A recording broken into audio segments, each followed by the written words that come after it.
Well, hello and welcome. Thank you for attending the first of the ASAP webinar series for 2014. This is a monthly webinar series designed to showcase innovative, important, and exciting topics in adaptation for primarily the ASAP membership, but also for others as well. My name is Sasha Peterson. I'm the Managing Director of the American Society of Adaptation Professionals and a Senior Program Officer at the Institute for Sustainable Communities.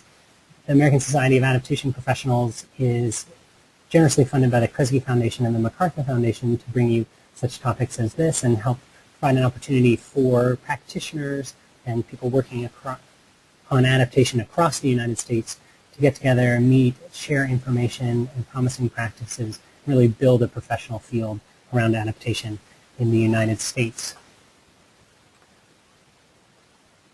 So an agenda for today, I'm just going to give a really brief introduction and overview of the American Society of Adaptation Professionals. Most of you are members, but there are a few that are not. Then I'll turn it over to Dr. Moser for the official webinar presentation, and we'll follow it up with plenty of time for question and answers at the end. So as you know, the American Society of Adaptation Professionals, it's a national group focused on climate preparedness, adaptation, and resilience. We currently have a little over 200 members nationally. About 40% of those are from the nonprofit sector. 35% are from state, local, federal, and tribal government. 22% are from academic institutions, and 17% are from the private sector. Here's a brief snapshot of our current membership. We do have members in Puerto Rico and Alaska, and soon have some more from the Pacific, but this is a snapshot from the continental United States, so we have a pretty broad geographic diversity as well as a sectoral diversity of membership. And so this webinar series is designed to focus on topics that are important across those sectors and across the geographies, such as what is successful climate change adaptation and what does it look like. I do want to take a brief moment and put this on your calendar. The next one that we have on the books is for March. We're still working on our February, setting the date for our February webinar, but it's State Progress on Implementing Adaptation Plans will be hosted by Aaron Ray from the Georgetown Climate Center, and it'll be on Thursday, March 20th at 2 p.m. Eastern, 11 a.m. Pacific. So put that in the calendar and look out for the registration information for that coming soon. So now shifting over to this webinar. Today we're going to be talking about successful adaptation to climate change with Susan Moser. I'm going to do a brief introduction for Dr. Moser, and then I'll hand it over to her. Dr. Moser is the Director and Principal Researcher of Susan Moser Research and Consulting in Santa Cruz, California. She's a Social Science Research Fellow at Stanford's Woods Institute for the Environment and a Research Associate at the Institute for Marine Sciences at the University of California, Santa Cruz. As a nationally and internationally recognized expert in climate change adaptation, communication for social change, and science policy interactions, she works with researchers, government, and non-governmental organizations in the U.S., Europe, and Australia. Dr. Moser is a geographer with broad interdisciplinary experience and previously held positions at the National Center for Atmospheric Research in Boulder, Colorado, and the Heinz Center in Washington, D.C., and the Union of Concerned Scientists. She is currently, or had in the past, served on a scientific and advisory boards for Future Earth, IHDP, the U.S. National Research Council, and numerous other agencies and organizations. She's also on the Executive Committee for the American Society of Adaptation Professionals. She's contributed to the 4th and 5th assessment reports for the IPCC and served as a review editor for the IPCC Special Report on Extreme Events, Disaster Risk Management and Adaptation. She is also a member of the Federal Advisory Committee on the 3rd U.S. National Climate Assessment due out this spring, and co-leads the committee's Engagement and Communication Working Group, as well as serving as one of the convening lead authors on the assessment's coastal chapter. So with that, I will turn it over to Susie, and I'm looking forward to listening to the presentation. And please remember to type in your questions to the chat box so that we can have a good discussion after the presentation. Thank you.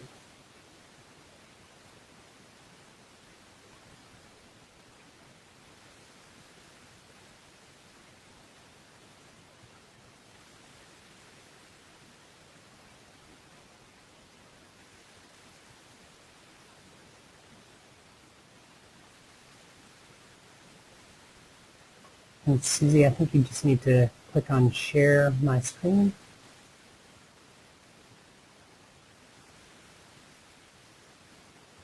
There we go. I can.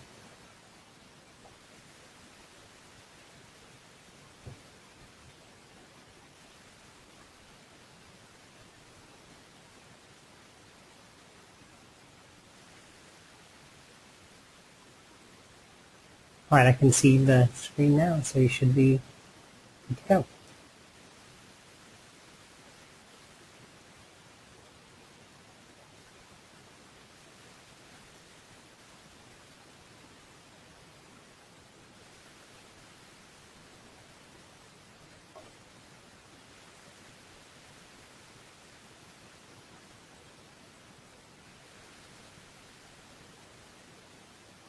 Susie, I'm sorry, I can't seem to hear you on our side. Just double check that you're not muted on your side.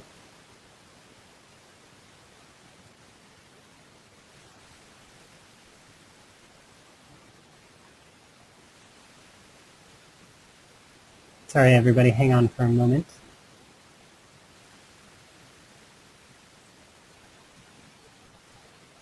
Okay. Yes. Can you hear me? Yes, we can. Now we can hear you. All right, let's try this again.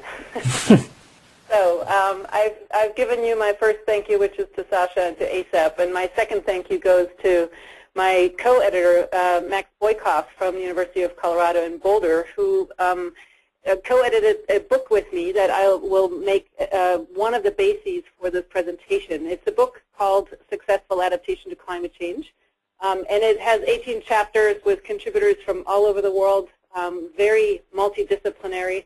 As you will quickly see, it's speaking to experiences in the U.S., Canada, Europe, Australia, and so on, and also from very different sectors, whether it's urban areas, rural, coasts, energy sector, water sector, agriculture, looking at adaptation and the challenges of adaptation success at the local to international levels of governance.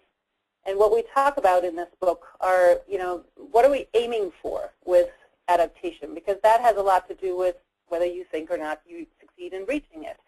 And many of the goals we have require that, that we consider trade-offs, or that there might be synergies with other policy goals we might have. We talk about the governance issues of how can you facilitate and enable successful adaptation to happen. What is the role of science and how to interact at that science policy interface? How do we communicate about it or engage the public in that kind of conversation? And really, it's not just about changing other things, but also changing ourselves in the process as we go along. So that's one of the bases for this. And the second one is this project that is ongoing at the moment. It's sort of in the final stages, and several of the folks on the call here today are actually part of it. It's a West Coast-wide research project that looks at, so we have sea level rise, we have climate change in coastal areas. Against that, or in that context, what specifically, what concretely can we say about success? How would that look like? What are the processes and outcomes that we might want? And so I will draw on that a little bit, but as I said, we're not quite finished, so maybe that's going to be another update at some point in the future. So what I'm going to do, I'm going to first try to make this question of success real to you with a few examples, just see, raising some of the challenges, and then talk about, why does it actually make sense for us to think about this question? What are some different dimensions of success that we need to be aware of, and then take it really into this context of California, coastal California, and what implications that might have for the way we do science and work together with people who make decisions. And then there's going to be hopefully some time left for questions and answers, and I'm more than happy to answer emails or something afterwards. So let's start right here with this first, just as an image of success that you might want to think about. Does it look like this, that we're prepared, that we have our little emergency kits in every household, and we warn people of danger, send them out of town, and just basically are ready? There's a lot of language out there now about readiness. Is that what successful adaptation looks like? Or is it that we shore up what we have and protect everything, you know, whether at all costs almost, at the cost in this case here of the beach, losing the beach? Or does it look like this? Fancy technology that will save us, you know, bring water to areas where it doesn't go and live with water, stop the water from going where we don't want it. I mean, just as an example. Or does it look much more, you know, organic and natural and working with nature, new and old technology embedded, as you can see it here, from permaculture to solar power, renaturating our floodplains and, you know, growing organic food? Is that sort of your version of success? Or is it a kind of a defiance where no matter what happens, we're going to raise that American flag, and the day after Sandy, we have Wall Street back online? Is that how it is? Is that success? I love this quote here, which Max and I used in our book, The Science of Adaptation. There's no revenge like success. This is with a picture there of folks rebuilding after Sandy. So, you know, maybe it's a kind of a revenge that comes out. Or, you know, here another example from California where people are noticing that the climate, the ideal climate for our amazing wine is changing. And because it's getting too hot in some areas, people are now moving into forested areas and rate them down and try to put the vineyards into those areas. And as you can see, a lot of people don't particularly like that. So, you know, it might be success for some, but others might be losers in response to what we do. So is maybe then the answer this, that at least we all get around the table and talk, and we plan right, and we work together, and we find consensus. Is that success? Or is it that we just live with it? We kind of just cope with it and do the best of it. We notify people, you know, there's salt and water going to corrode your car, you know, you're liable to flooding, things are going to burn, make your, you know, boiled egg on the car, whatever, where it gets hot. I mean, is that sort of, you know, how we think about success? Well, I guess that raises a lot of really tough questions. How much can science actually help with that, as opposed to this is just whatever you think is right or I think is right or whatever we can politically maneuver through? At what level of scale should we think about this? Is it just all local? Or is it when the nation is resilient, whatever that means? And how much then do we need to integrate? As this example with the wine in the forest illustrates, how much do we integrate across sectors, policies, programs, across scales, whatever? And how do we address those trade-offs? What are the mechanisms for that? When should we declare success? Is it after we pass that plan, after we complete one project, or in 30 years from now? How much is it about the process of getting there versus just doing the next thing and the next thing and the next thing? Or maybe however we like the coast to look like, however we like the water sector to look like, agriculture, energy, whatever, you name it. So that's, you know, those are some important questions to raise. And then there is the one that I saw Will Travis online here. He actually gave me that idea. I want to acknowledge him. He said something, you know, the best adaptations are going to be those that you don't even see. So is that success? Or, you know, in that case, then maybe you know, a seawall would be a really bad idea. Building it into everything we do, maybe that is what we need to accomplish. And then, of course, the question, how should we measure it? What should we measure? And who gets to say? Is it the government? Is it the people who live with it? Or, you know, the private sector? Whatever. Who is it? Right. That's why we're doing this project. That's why we wrote the book, and that's why we're doing this project at the coast of California. So let me then turn to, you know, sort of as a launch pad, as why is it actually useful to think about these questions? Well, one of the reasons for it is that it helps with communication and public engagement. On the one hand, it's about, you know, when people look at climate change, oftentimes they just get depressed and it's awful, you know, my God, I don't want to deal with it. So having a vision of success and trying to come up with that together is actually a way of engaging people in a more positive way. And when you have multiple parties engaged in the process, and adaptation, as you well know, will always include many, many actors, it's actually useful to know what are we working toward. So it's kind of like the focal point for the collaboration. And then, of course, in planning, deliberate planning and decision making, as we know, it helps when you set a clear goal that you then can align your means and ends. In other words, that is internally consistent with what you want to achieve. It helps to have that clear goal, those targets to look for. Or if you have more than one policy goal, and that is going to be the case in 99% of the cases, it helps to make sure that whatever you do with adaptation fits those other policy goals. And then there's, the very pragmatic reason that very often adaptation is going to cost some money, and you have to go in front of a board, in front of a commission, in front of an assembly, and you have to justify that you want to spend that money. Well, they're not going to give you that money unless you tell them what it's good for. And then sort of coming back from the accountability point of view after you spend it, after you've done something. Well, if you can say, we've done this because of these and these goals, because of this vision of success we had, and here is how we did that, you basically show that you are engaged in good governance practices, essentially, to get there. So again, in an era of increasing accountability and people looking over your shoulder how you do government and governance, that's a really important thing. And then finally, there's the important reason that, as adaptation goes on, we know all that we need to learn, we need to change as things go on. So how do you best support that?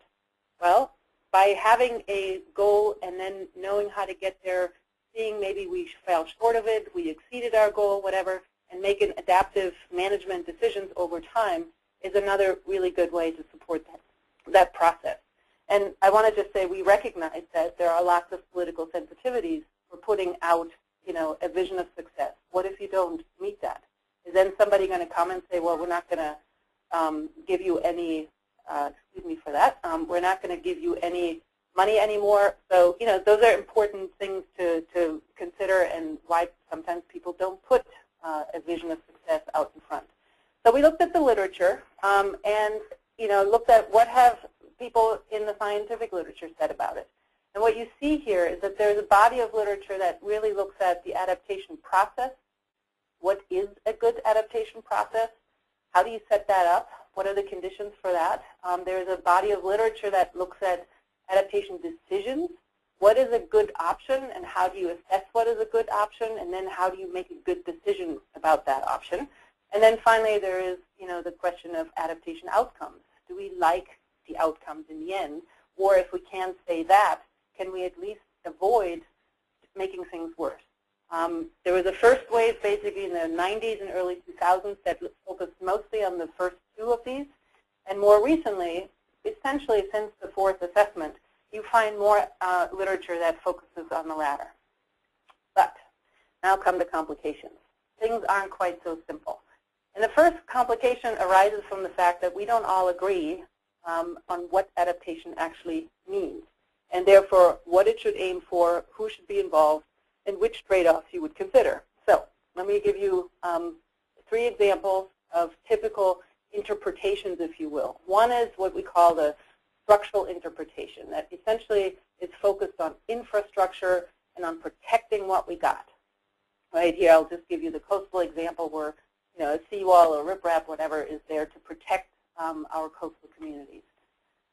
If you take the vulnerability interpretation, that one is more about, some people are more socially vulnerable than others, and we ought to particularly focus our adaptation on those and enable them to be able to become more resilient, be able to cope better with things, and in the end, create a better world for all. So if that's your goal, to create a better world, that's not keeping what we got. And you have different people around the table. You got different goals, different trade-offs, and just that will make all the difference to how you interpret it. And then finally, this one is one that's, the word resilience means just about as many things to us all as, there's just as many interpretations of that as of the meaning of adaptation itself. In the scientific community, often the focus is on large-scale social ecological systems and that they thrive and persist over the long term.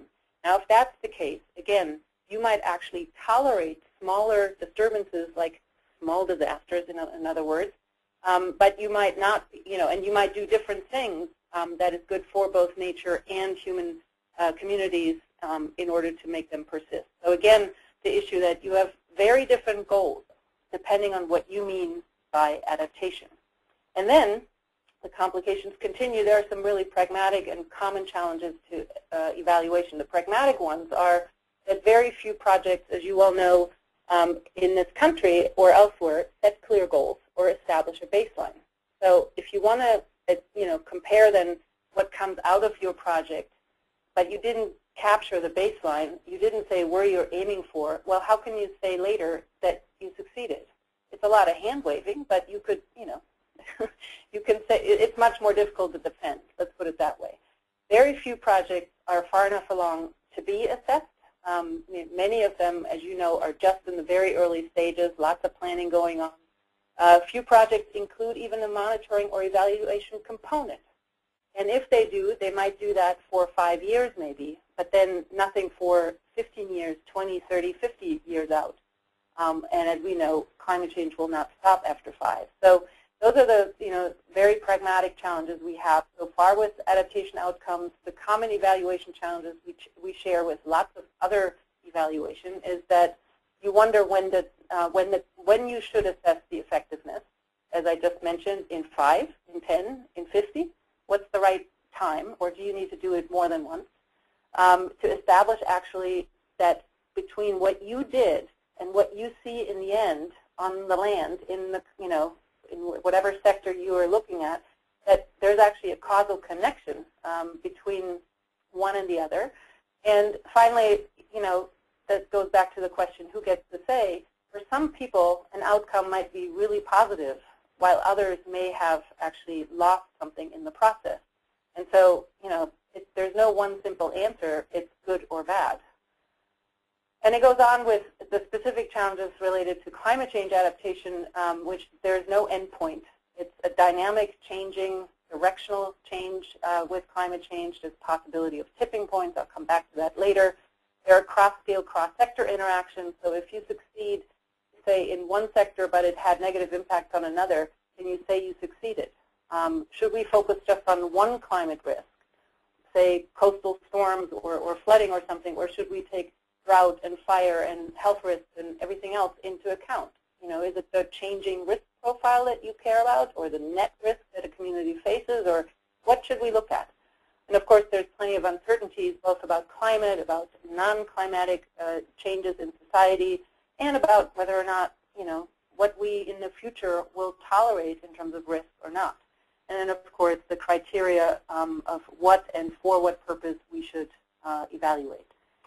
So let me put this for you in a picture that comes from the book, where you see here, this is a timeline over which we're considering adaptation. And let's just say here in the moment, at this present time, there's a baseline where we have a particular capacity to cope with whatever climate change, climate variability brings us. And that, is the result of how much we have developed, what our capacities are, what past dependencies there are institutionally, structurally, whatever. That all determines how well can we deal with things right now. So for example, do we have insurance that functions well? Do we have good flood protection or whatever?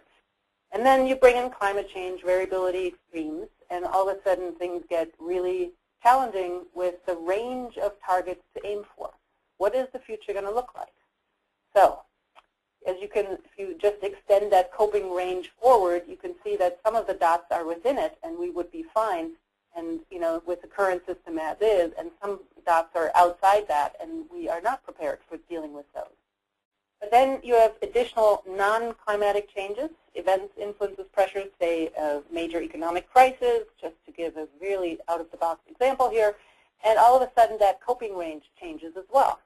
It might get, moving upwards, changing upward in a particular direction. It might become smaller because our capacity is different, or it might widen in the future for reasons that are completely unrelated to climate. And then, of course, you have to consider that if we plan now, then we might implement something that then will stay in place for, have an inertia, if you will, for many more years. And so whatever we do now will have a long-term impact. against all these uncertainties in the climate and the societal system. Whoops, sorry about that. And so the question, then becomes, should we just look at how well we handle this process along the way and make choices within it? Or are you really just interested at the end to say, do we like the way this environment looks? Do we like how our communities look and function? And then just adding one more complication to it, right now we might have a certain set of values that makes us choose one way or another, but the future generations, will they have the same values? Well, you already know if you look 30 years back that our values change over time. It's very likely they will change again. So you add just one more layer about success in the future. And then there's this question, is it just a black and white issue, that it's good or bad, failure or success, or is there not really a much broader gray zone in between that ranges from we're making things worse to we haven't done enough to maybe we have stabilized a bad situation and it's not getting any worse, at least we've actually repaired and recovered, or we've made something better out of our world. So where is success? Well, good questions, right? So I think the question here is we need to add to the whole thing the adaptation thinking. We need to add a dynamic dimension and the subjective normative dimension. And let me give you one example here. So what you see here, what I just drew up, is an adaptation pathway, where one thing you do now leads to the next thing, to the next thing, to the next thing. And in between are thresholds, indicators, or some kind of sign that says we need to change direction. So let me give you one example here. Maybe in your coastal areas you might have a setback. That works for some time, but sea level rises, erosion happens, and it works for a certain time, and then you feel like, whoa, I need to protect my house, I better build a riprap or a seawall, and that will work for a while. And then it comes even closer, the flooding gets higher, you say, well, we better build a higher seawall, and that will again work for a while, and at some point it becomes even unviable to have a higher seawall, and then you change directions more significantly, maybe leading to unmanaged retreat or managed retreat, however you want to do it, and who knows what else comes. We can't even see what we might do 50 years down the road. And in terms of when to start thinking about adaptation is this, the time to the threshold minus the lead time. In other words, how long you need in order to put that new adaptation in place. That's when you start working. And that's why you can see how we're behind the 8 ball in many ways already, right? We haven't started early enough, which is why we're seeing some pretty devastating impacts in coastal areas, say around things like Sandy, or devastating droughts for which we haven't prepared, and so on. But if this is the course it takes, then exactly where is failure? Is it when you go from a setback to a seawall that you have failed with the setback, or is it just the next step? When really do you say you're failing? Is it after even the seawalls don't protect you anymore and you have to move back? Well, for some people it will be. For maybe some coastal ecosystems, it'll be the final success. They finally get to reclaim those areas. So it's just not as simple. And I want to just now take you to coastal California to make this really real. Here's just a bit of context for it. California is gifted, if you will, with lots of good science that has looked at what are the impacts on the state.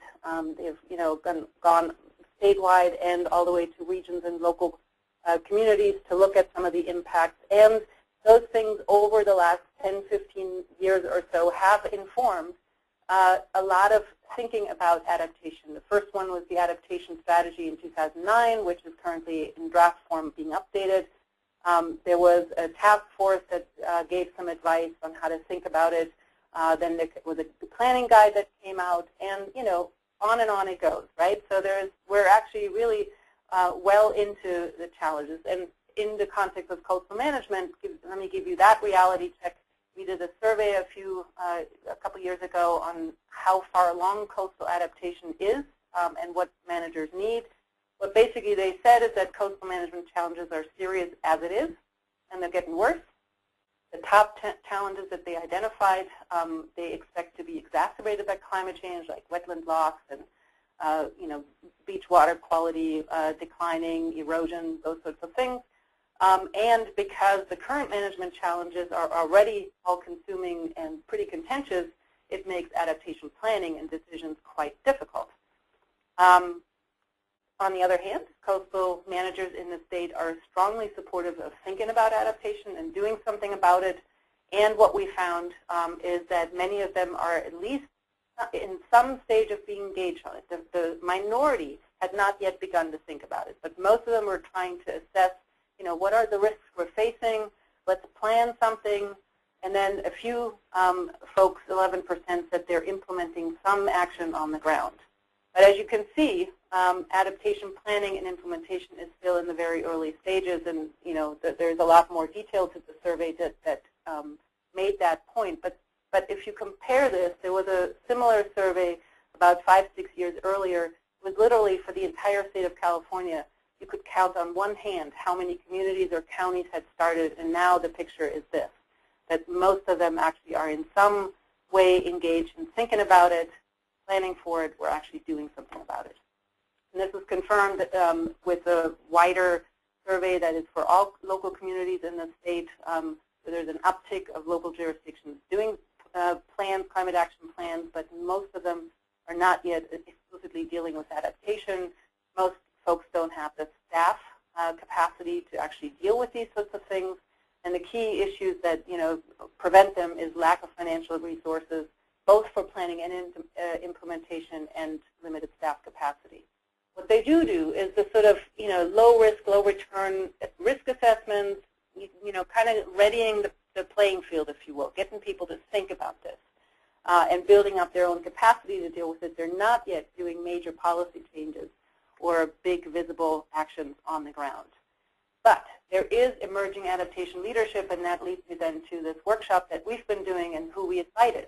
So at the local level, there's a whole number of communities that are, that have begun to develop their own plans or are implementing actions. There are emerging, and this is a really interesting phenomenon, as you can see with these red circles here, regional consortia that are emerging because communities are basically saying, we can't do this on our own. Every one of us spending the same amount of money to do risk assessments, and we can't just plan and implement something without talking to our neighbors. And so they are building these regional collaboratives. There's one around the Bay Area, San Diego, in the LA area, forming in the Sacramento area, and you see several others, Monterey, and so on and so forth. And they now have actually a collaborative of collaboratives, if you will, a regional collaborative for climate adaptation, which is a really interesting phenomenon that is supported by the state, which is continuing to support assessments, doing the adaptation strategy. There's lots of different guidance coming out from coastal agencies. That's what I'm focusing on for this talk anyway. And the Governor's Office of Planning and Research is supporting this ARCA alliance.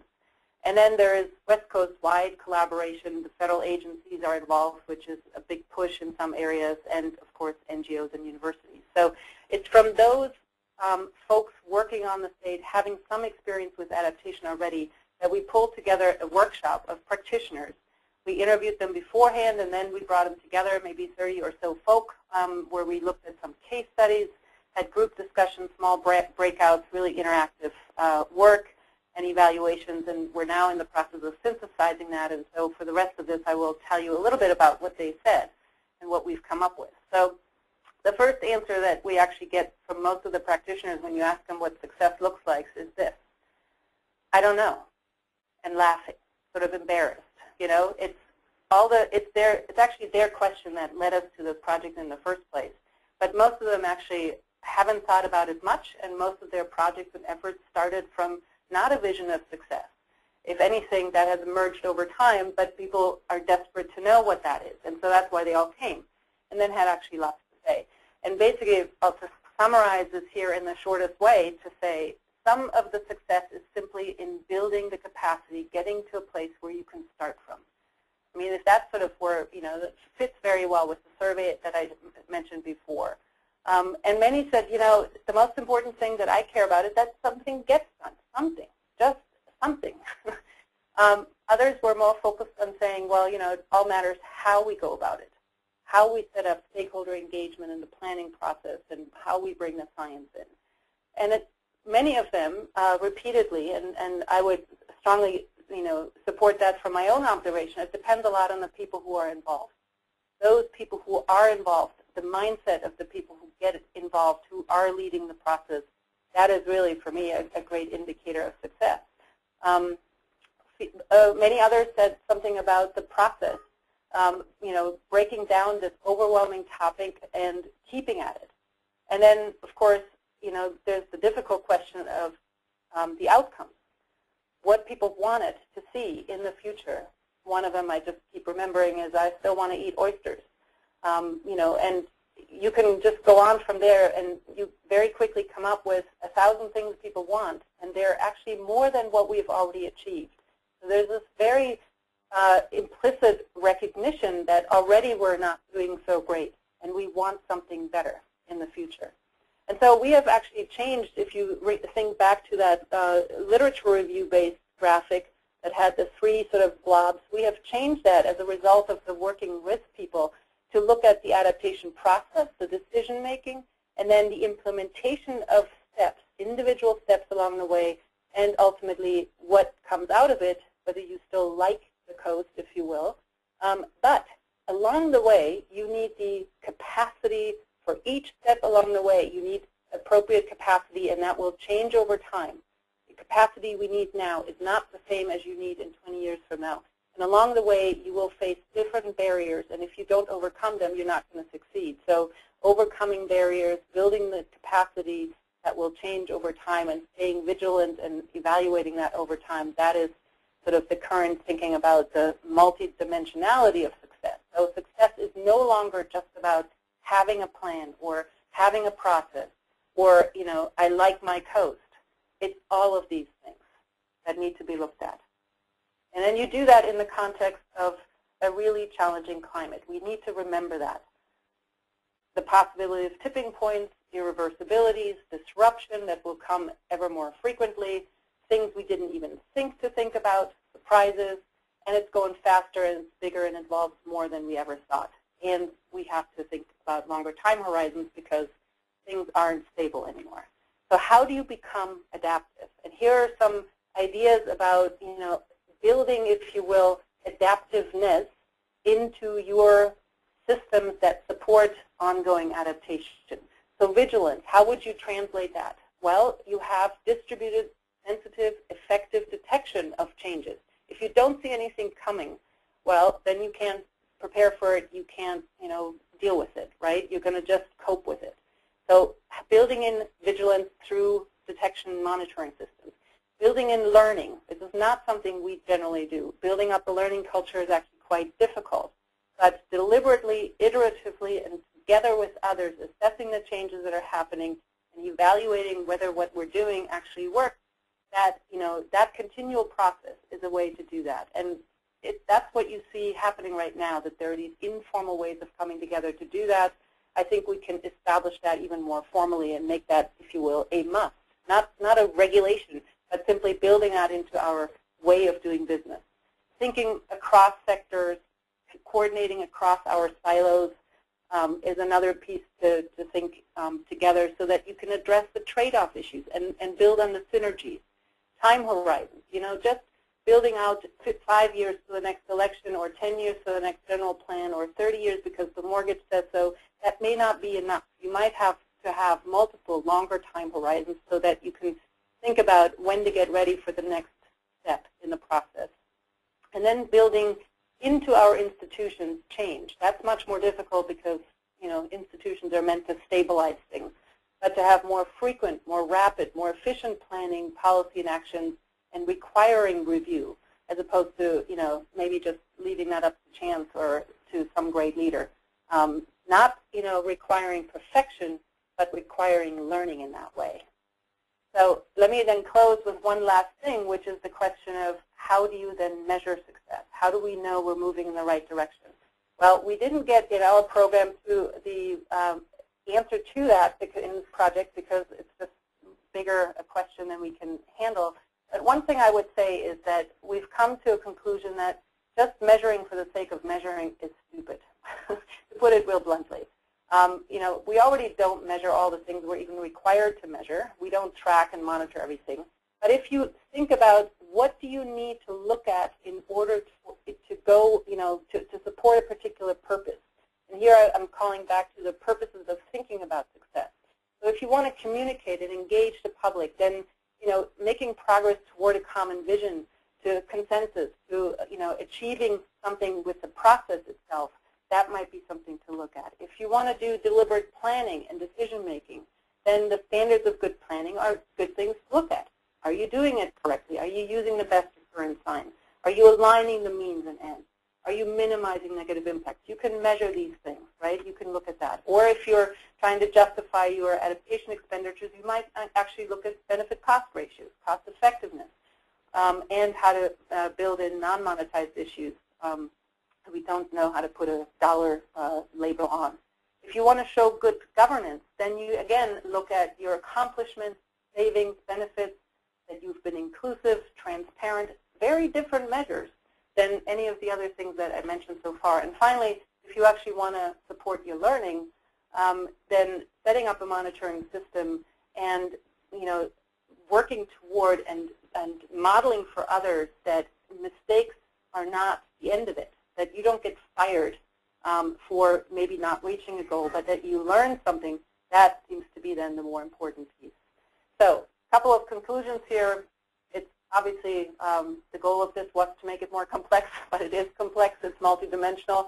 It's context sensitive, but I think there are some dimensions that cut across that we can pull out of this. It's not a black and white picture. Lots of gray zone here to consider, and it's not just all about outcomes, but at least as much about process and building the capacity and a pathway to keep at it over time. It's not only what you can see on the land. There's a lot of stuff that goes into it, and maybe, as Will Travis said, maybe the greatest success is when we can't even tell we did it, but we're still succeeding. And it's not just determined by science, but science has, in multiple places, a role to play to support it with analysis, in feeding into the normative dialogues that we need to have. And it's best measured when the metrics actually relate back to the purpose that you had in the first place. So I'll stop with Winston here, who loves to say success is not final, failure is not fatal. It's the courage to continue that counts. And so with that, I'll turn it back to maybe just have you go back to have the screen, Sasha, and I answer any questions. Great. Thank you very much, Susie. That was very informative, and I look forward to purchasing that book and reading through it in more detail.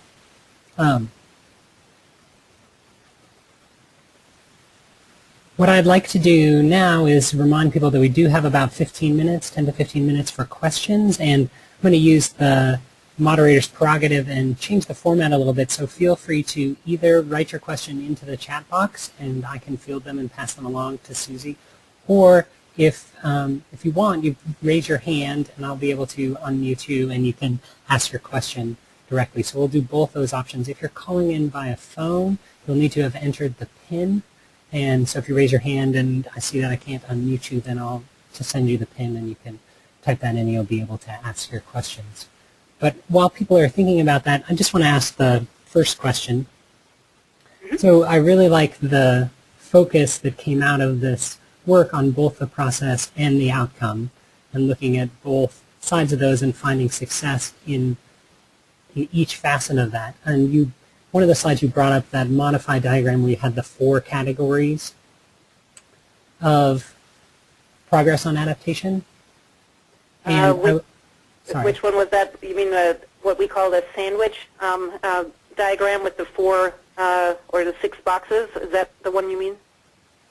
Yeah, so you had modified the original research where it was like those 3 boxes into 4 boxes with the sandwich on the top. Yeah. So I was curious if you are finding that communities and practitioners are determining whether they're successful within one of those boxes, like if they're early in the adaptation planning process, are they focused on the first box and looking at whether they're being successful in getting the right people there? Or so are they happening in series? Are they looking at success in series and moving from box to box? Or are they looking at success kind of in parallel as they move across, they're looking at each of those categories, and then as they build their capacity and get more proficient, then do they redefine success for that first box as they start to implement? Well, so, I mentioned already that in the examples that we brought in to our practitioner workshop, we didn't have a case where someone started out with the vision of success and then aligned everything along the way. We had actually quite different stories that were from local, regional, and more state levels of governance. And, people focused on different things. And in other states, in Oregon and Washington, where we did similar processes, we basically found, people working on different pieces of those boxes. So if you think of our diagram more as a synthesis of everything we've learned, as opposed to, this is the process that we've learned the practitioners go through. So I'll give you one example. In the State Department of Fish and Wildlife here in California, its former leader, Amber Paris, who's now with the Natural Resources Agency, she wanted to build capacity. And that was really all she, aimed for. She developed something called the Climate College, and basically wanted to change the culture of the organization. She wanted to, get everyone to think about climate change and breathe climate change in everything they do. So it wasn't, focused on having a plan. That was a separate process that they also went through.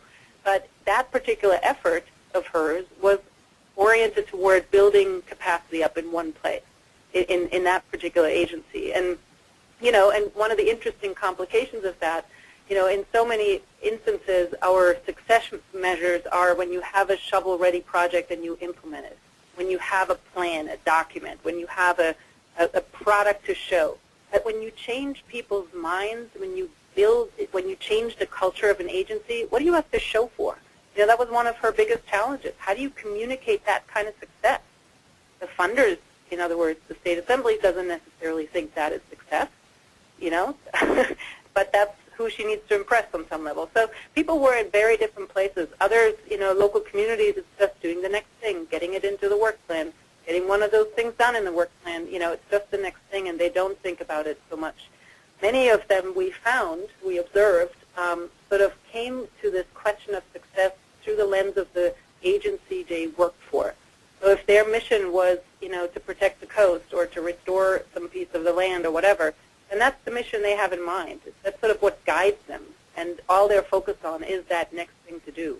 So people were all over the place. This is more like our summary, and I think we can make an argument that if you don't pay attention to any one of those boxes, you're probably not going to succeed over the long term. Okay, great.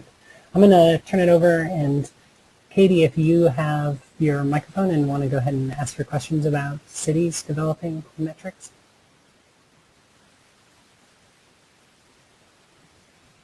All right, that might not be working, so I'll ask it. Katie asked, what are cities lacking when they're trying to identify metrics for success? Well, for the most part, actually, most cities don't do that at all right now. And what you lack is, the ability to actually make a case to either your citizens or your, council or whatever, that you actually are preparing and that you are in a better place than you were before you started the work. So I think, this goes back to the 5 reasons of why you want to do this in the first place, because you want to actually show to people that you are considering this issue, that you are not leaving your city hanging out to dry, that you actually are doing due diligence, if you will. If the typical thing that people do measure is, did we pass the plan? Did we get it in on time? Did we, do it at the least cost? And that's just a very narrow set. And I don't think you can argue necessarily that if you can check that mark in your, achievements, the performance measures per se, that you're then necessarily in a, well prepared to deal with the changes that are coming, or for the next storm or whatever. So I think it's really a question of, are the metrics that you are tracking actually helping you tell your story and make a good case that you're doing enough, and helping you see whether you're headed in the right direction. Right. So and I think most of them don't do that right now. Very good. Very good point. Okay, our next question is going to be from Paul Fleming, and Paul, I'll unmute you so that you can go ahead and ask Susie your question. Great. Thanks, Sasha. And Susie, wonderful presentation. I think this is extremely helpful for taking a much more nuanced approach to this really complicated topic. So I don't really have a question as much as just want to thank you for some of the things you said that really resonate with me. And I think about like for instance, the emphasis on plans. That may be well and good for a particular agency as a metric for success, but as we well know, plans often become shelf art, and so the emphasis on that I think can be really misleading, and as well as the emphasis on the sort of shovel-ready projects you mentioned. Particularly if when you talk about the time to threshold minus the lead time is when to start working on adaptation. If the time to threshold is pretty far out and the lead time is very short, you may not need really to be having shovel-ready projects, and it may be better to be focusing on that adaptive capacity so that when it does come time to have to start really working on adaptation, you've built that foundation. So just want to say this is really valuable, and how to then sort of talk about this as you did with the media, for instance, which often wants to say, well, what have you done? What have you built differently? It'd be really great to figure out how to get this out there. And I think particularly through ASAP, we ought to be talking this way. When we talk to our electeds and our media and whatnot, is reinforcing the multitude of ways of looking at success. So thanks a lot. Thanks, Paul. This is great. And, I want to just reinforce and maybe make a plug for one thing in particular, which is, in the book we were already pushing our authors to really get down to reality. Don't just tell me some fancy thing that, you might want to say in the academic literature, but really rub up against the reality of life. And so I think, we've done that quite well, even though, I have no illusion about how many people will read the book, but outside of academia. But in this project with the West Coast, we involved stakeholders in the shaping of the question, in the interviews, in the workshops, in the synthesis, even in the write-up right now. We have several folks from each of the states who will help us to complicate this issue and show the reality of it. And so I think there is something to be said in how we do this collaboration between science and practice.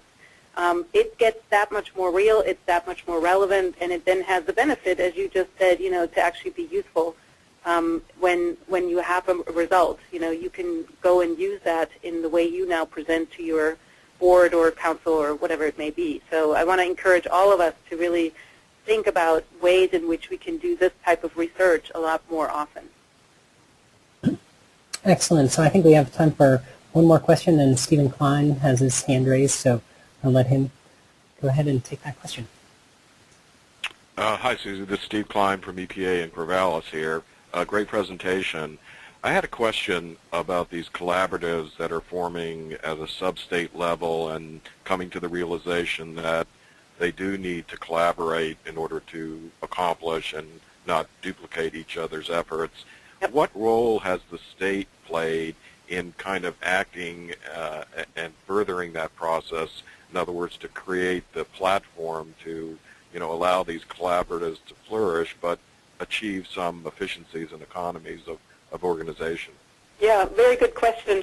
So the collaboratives originally formed all on their own, if you will. In the Bay Area and San Diego were the early ones, and then LA formed.